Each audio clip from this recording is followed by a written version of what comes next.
चंद्रशेखर बावनकुळे अजित पवारांच्या भेटीला देवगिरीवरती बावनकुळे आणि अजित पवारांची चर्चा सुरू। काल बावनकुळेंनी शिंदेंचीही घेतली होती भेट।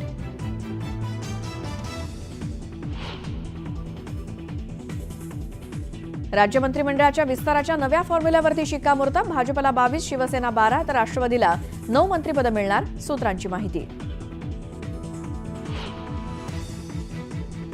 हिंदू हिताचं बोलणारे भाजपचे नेते रेल्वेनं दादरचं मंदिर पाडण्याच्या दिलेल्या नोटिशीवरती गप्प का? उद्धव ठाकरेंनी विचारला सवाल।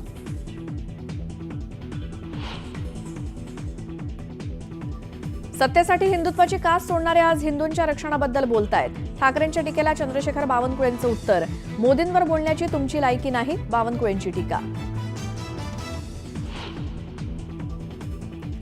दोन्ही राष्ट्रवादींनी एकत्रित यावं, जी कार्यकर्त्यांची इच्छा तीच माझी देखील इच्छा, रोहित पवारांच्या आई सुनंदा पवारांचं मोठं विधान।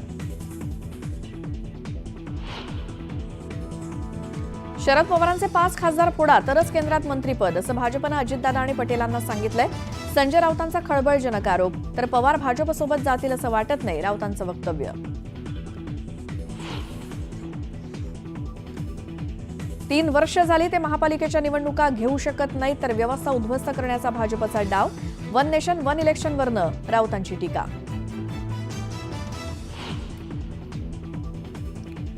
भाजपचं शिर्डीमध्ये 12 जानेवारीला राज्यव्यापी अधिवेशन। अमित शहा आणि नड्डांसोबत राज्यभरातील 10,000 पदाधिकारी राहणार हजर। मुख्यमंत्री देवेंद्र फडणवीसांचा भव्य सत्कार होणार। 2028 पर्यंत भारत 5 ट्रिलियनची अर्थव्यवस्था बनेल, जागतिक हिंदू आर्थिक परिषदेत मुख्यमंत्री फडणवीसांनी व्यक्त केला विश्वास।